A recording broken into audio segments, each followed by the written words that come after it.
أعوذ بالله من الشيطان الرجيم. بسم الله الرحمن الرحيم. ألف لام ميم. ذلك الكتاب لا ريب فيه هدى للمتقين الذين يؤمنون بالغيب ويقيمون الصلاة ومما رزقناهم ينفقون والذين يؤمنون بما أنزل إليك وما أنزل من قبلك وبالآخرة هم يوقنون أولئك على هدى من ربهم وأولئك هم المفلحون. إن الذين كفروا سواء عليهم أنذرتهم أم لم تنذرهم لا يؤمنون ختم الله على قلوبهم وعلى سمعهم وعلى أبصارهم غشاوة ولهم عذاب عظيم. ومن الناس من يقول آمنا بالله وباليوم الآخر وما هم بمؤمنين يخادعون الله والذين آمنوا وما يخدعون إلا أنفسهم وما يشعرون في قلوبهم مرض فزادهم الله مرضا ولهم عذاب عليم بما كانوا يكذبون. وإذا قيل لهم لا تفسدوا في الأرض قالوا إنما نحن مصلحون ألا إنهم هم المفسدون ولكن لا يشعرون.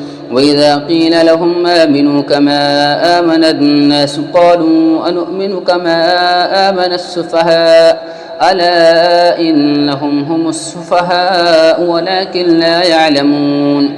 وإذا لقوا الذين آمنوا قالوا آمنا وإذا خلوا إلى شياطينهم قالوا إنا معكم إنما نحن مستهزئون الله يستهزئ بهم ويمدهم في طغيانهم يعمهون.